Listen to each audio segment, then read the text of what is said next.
Bienvenido. Hemos preparado un resumen detallado y gratuito del libro de Números para tu estudio. Descárgalo desde el enlace en la descripción. No olvides dar like y suscribirte a nuestro canal. Resumen del libro de Números.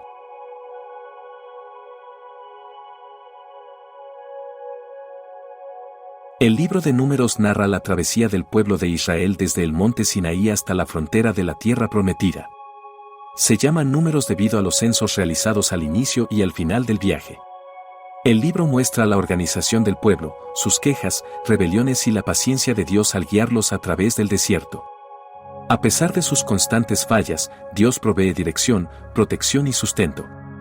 Sin embargo, debido a su incredulidad y desobediencia, la generación que salió de Egipto es condenada a vagar por el desierto durante 40 años, hasta que surge una nueva generación preparada para entrar en la tierra prometida.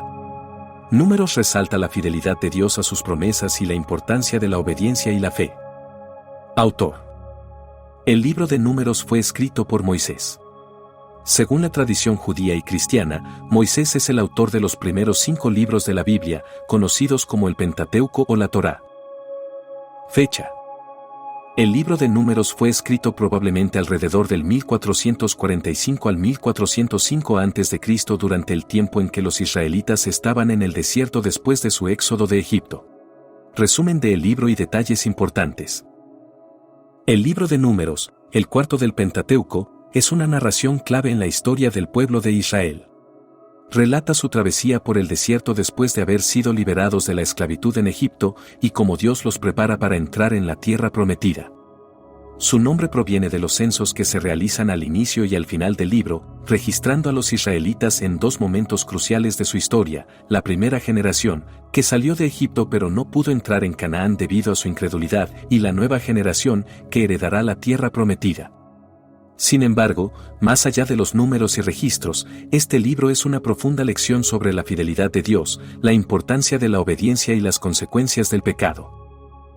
Desde el principio, Dios organiza a su pueblo en el campamento en torno al tabernáculo, estableciendo un orden divino para su vida y su marcha.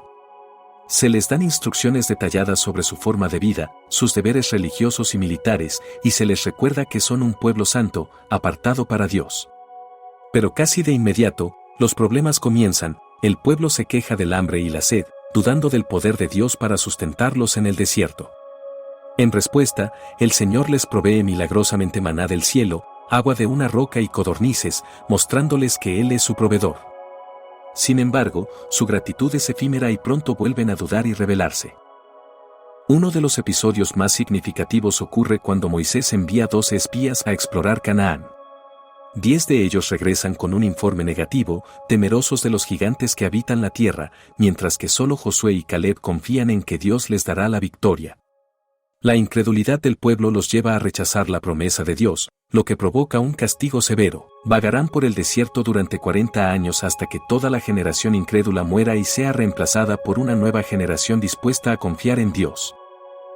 A lo largo del libro, la rebeldía del pueblo de Israel se hace evidente en varias ocasiones. Un episodio clave es la rebelión de Coré, Datán y Abiram contra Moisés y Aarón, cuestionando su liderazgo. Dios responde abriendo la tierra para tragarse a los rebeldes, dejando claro que ha elegido a Moisés como su siervo.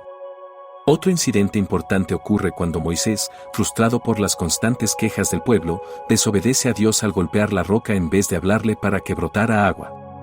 Debido a esta falta de obediencia, se le niega la entrada a la tierra prometida, mostrándonos que la obediencia parcial sigue siendo desobediencia ante Dios. Uno de los relatos más intrigantes es el de Balaam, un profeta pagano contratado por el rey moabita Balac para maldecir a Israel. Dios, en su soberanía, impide que Balaam pronuncie maldiciones y en su lugar pone palabras de bendición en su boca. Este evento demuestra que nada ni nadie puede frustrar los planes de Dios para su pueblo. Además, es en esta historia donde ocurre la sorprendente escena de la asna que habla, un recordatorio de que Dios puede usar cualquier medio para comunicarse con los seres humanos. Números también contiene instrucciones sobre leyes, sacrificios, purificación y la organización del pueblo en su camino hacia Canaán. Dios establece ciudades de refugio para aquellos que cometan homicidio accidental, un concepto que prefigura la misericordia de Cristo. Se enfatiza la importancia de la santidad y la obediencia a la voluntad de Dios, y se dan advertencias claras sobre las consecuencias del pecado y la idolatría. El libro concluye con un nuevo censo, la reafirmación de la ley y la preparación para la conquista de Canaán. Dios escoge a Josué como el sucesor de Moisés, asegurando que su plan seguirá adelante a pesar de los errores del pasado. A lo largo de Números, vemos un fuerte contraste entre la infidelidad del pueblo y la fidelidad inquebrantable de Dios. Es un libro que nos enseña que la fe y la obediencia son esenciales para recibir las promesas de Dios, y que aunque el camino pueda ser difícil, Él nunca abandona a los que confían en Él.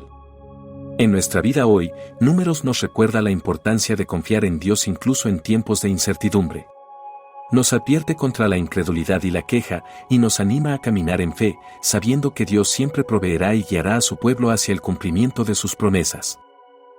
Cita memorable: el Señor es paciente y grande en misericordia, que perdona la iniquidad y la transgresión.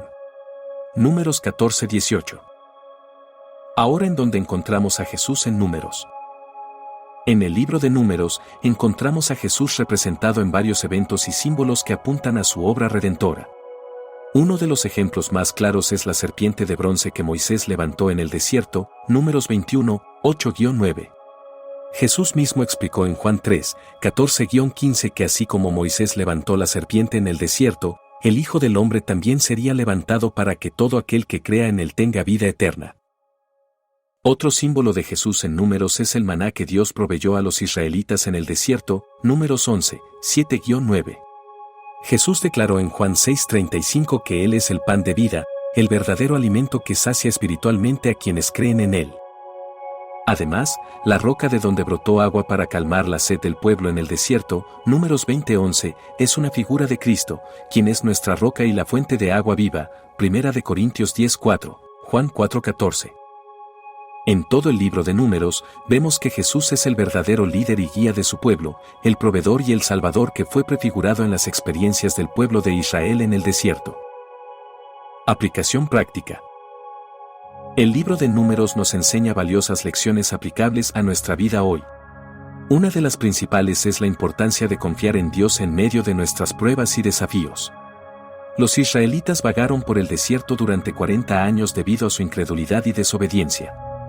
Esto nos recuerda que cuando dudamos de las promesas de Dios y nos dejamos llevar por el miedo o la queja, nos alejamos de sus bendiciones. También aprendemos que Dios es fiel en su provisión. A pesar de la desobediencia del pueblo, Él nunca dejó de sustentarlos con maná, agua y dirección. Esto nos anima a confiar en que Dios suplirá nuestras necesidades, aún en tiempos difíciles. Otra aplicación clave es la necesidad de obedecer a Dios sin resistencia. Cada vez que los israelitas desobedecían, enfrentaban consecuencias severas. Hoy, aunque vivimos bajo la gracia de Cristo, nuestra obediencia sigue siendo clave para vivir en la plenitud de sus planes. Finalmente, Números nos muestra que Dios nos llama a seguir su liderazgo con fe. Al igual que Israel tenía a Moisés y a la nube de Dios guiándolos, hoy tenemos a Jesús, su palabra y al Espíritu Santo para dirigirnos. Nuestra tarea es seguir su guía con confianza y fidelidad.